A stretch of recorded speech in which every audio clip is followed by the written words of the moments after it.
What up, and welcome, everybody. Welcome, man. Listen, so I was over here this morning on Gaming and Yelling Show, which, by the way, if you're not subbed to Gaming and Yelling yet, legit, you're going to see me before Christmas. And if you don't know that fucking joke, you should be subbed to fucking AP. But anyway, so I was talking with this Swedish broad, and she was telling me how, like, her bank doesn't give out cash, and that no banks around her give out cash. And I'm like, what are you talking about? They said, yeah, they're moving away from cash. They're having a cashless society. So Tom Pease was inspired. I said, man, listen, like, I was reading about something in Australia where they were banning anybody from doing transactions over $10,000. And it was a little while back, but it was during the coronavirus. It's like, I got bigger fish to fry right now. But today I don't. Legit, today I don't have bigger fish to fry. And I'm just not concerned with the election right now. My brain is just on some other shit where I'm like, I don't really care. Legit, whatever fucking happens. You know what I mean? At this point, so let's talk about cashless societies for a minute, all right? Because legitimately, governments are moving towards cashless societies, and the biggest of them all are Finland, Sweden, China, Australia, South Korea, and the United Kingdom. All right. We're going to focus mostly on Sweden, Australia, and the US because China, South Korea, and Finland, well, let's be honest. Finland's not a real country. I don't really care about South Korea. And China is a fucking basket case. Like, they're a top-down dictatorship. So, you really can't count them as a country. You know what I mean? When it really comes down to it. So let's talk about Sweden first, right? Because Sweden's kind of one, that we need to address. So, Sweden, over the past about 10 years, they've been really moving away from cash, right? Only 13% of their people actually say that they use cash. Most of them have never really used coins. Their banks are no longer accepting cash or giving out cash. By 2023, they're expecting that retailers in general will no longer be accepting cash at all, period. They started their own state Bitcoin called the ekrona. I don't even really, right? It's not tied to Visa or Amex. It's supposed to act as cash. It's going to literally be a government Bitcoin, right? It's going to be a government digital currency when it comes down to it.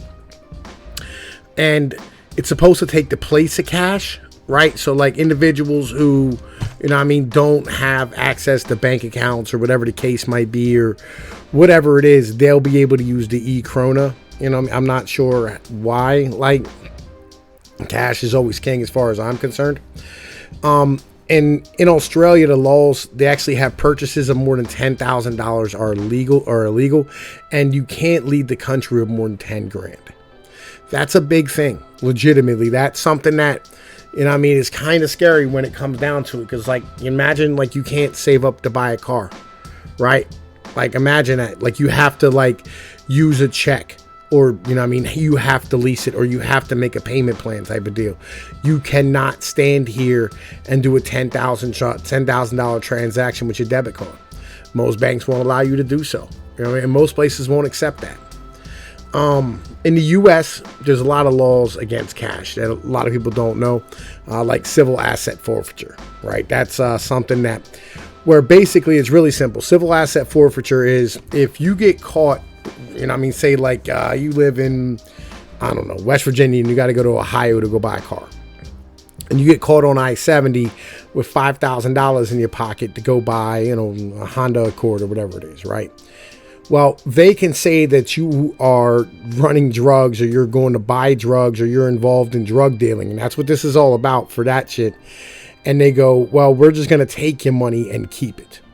Or, like you can, they'll take your house for smoking weed, right? This is what civil asset forfeiture is.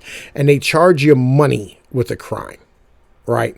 For the purposes given to this, civil asset forfeiture is bigger than that, right? But like, I'm just giving you the cash thing at the second, right? And they take your cash and they charge you cash with a crime, but they never arrest you.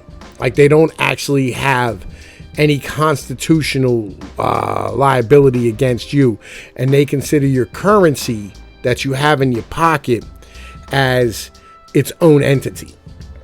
And you have to hire a lawyer for your cash. And if it's not enough, then you say, fuck it, and you have to walk away, right? That's one of those things. Also, it's, it was always, like you had the banks and major institutions had to report transactions of more than $5,000, which is, it's not illegal to do, but you had to report it, to the IRS, because they had to verify that you had the income to be able to do so and make sure that the taxes were paid properly on that. A lot of this is really just about them being able to stand here and have tax money, right? Now, I was thinking about this and I was like, would this ever come to the United States? And because, like, I know as a black market type of guy, a dude who has lived a lot of his life in the black market in the United States. Like, I've worked off the books for a long time. And, like, I live in an area where, like, being off the books and off the radar is just normal. That's an everyday thing. Like, people don't have regular jobs. Like, individuals all work under the table. It's a lot of that. It's a lot of fuck the tax man. That's how it operates here in Pennsylvania, a lot. And so I was standing here and I was thinking about it, and I'm like, how big is the U.S. black market, right? Well, it's 13% of the economy, of the GDP, right? It's $2.1 trillion a year. That's a lot of money, right? And you go, well, why is this so big in the United States and it's not as big as it is in other countries, right? Like, there's big parts of it in, like, things like Russia and Ukraine, but it's usually like mob business and things of this nature. This is just normal people living this way. Well, it's driven by regulations, taxation, immigration, child support, and felony convictions. Like, so if you're a felon, it's hard to get a job. If you have child support, it's hard to have a job and continue to live, right? With a robbing your check, right? Immigration, if you have illegal immigrants over here and they can't work on the books. Regulations. If there's so much red tape in front of you and starting a business, legitimately, it's going to make life very difficult as a whole, right? So you're just going to say, fuck it, and do it illegally, right? And these are all considered, black market operations. All of this is not just, selling weed or selling coke or selling heroin. It's much bigger than that, right? It's legit. It's everybody who's, out here cutting grass or, babysitting or doing any of this stuff is considered black market operations because you're not paying taxes to the government, right? Like, it's kind of like that whole Robin Hood, like, oh man, you're poaching in the king's forest, that type of deal, right? So and the government doesn't like it because it shows that, number one, you can work without them. You don't need them to help you get a job. They don't want that, right? They need you to be dependent on them, right? And secondly, it proves them to be, fallible, right? Like, it proves them that, they don't know what's best, and they don't know what's, best for everybody.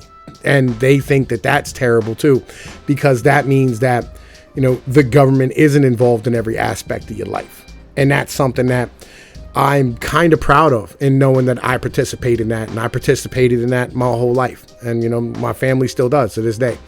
And as far as, and the amount of taxes that are missed, legitimately, they said between 2011 and 2014, they missed $441 billion in taxes off of, the black market on average.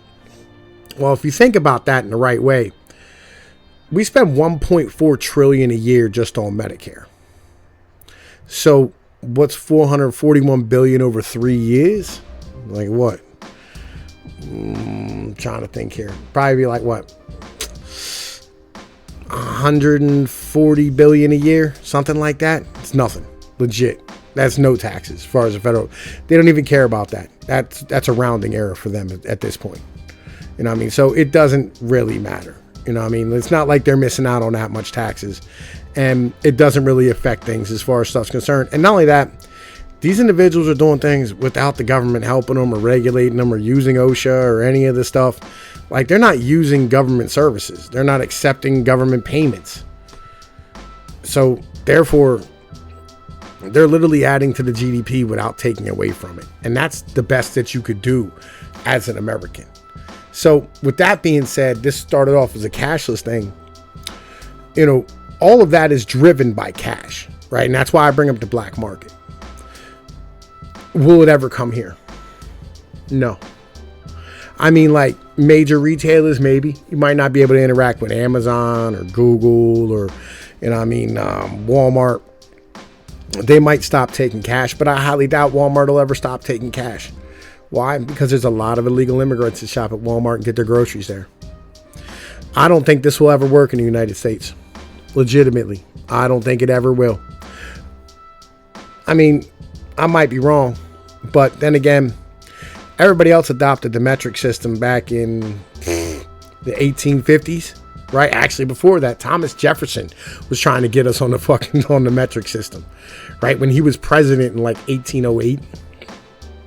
So when it really comes down to it, you know, the United States never really adopted it. The free market does. Like, you know, the free market adopts it all the time, and they use it all the time.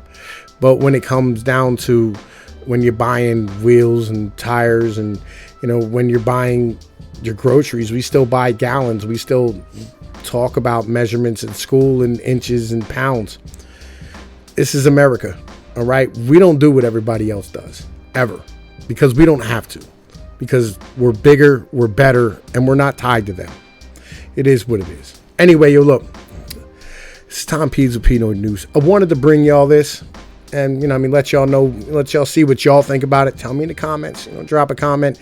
Try to stay off that fucking conspiracy theory bullshit. Legitimately, I know it's governments trying to control things, but it's not a one-world government. The reptilians are coming, folks, all right? And they're going to put frogs in the water to turn your fish gay, all right? I got a documentation right here, all right? I got a documentation right here, Joe, all right? Like, I got you, okay? I understand completely. But believe me, it's not on that level. Anyway, enjoy the rest of y'all day. Holla at your boy. Peace.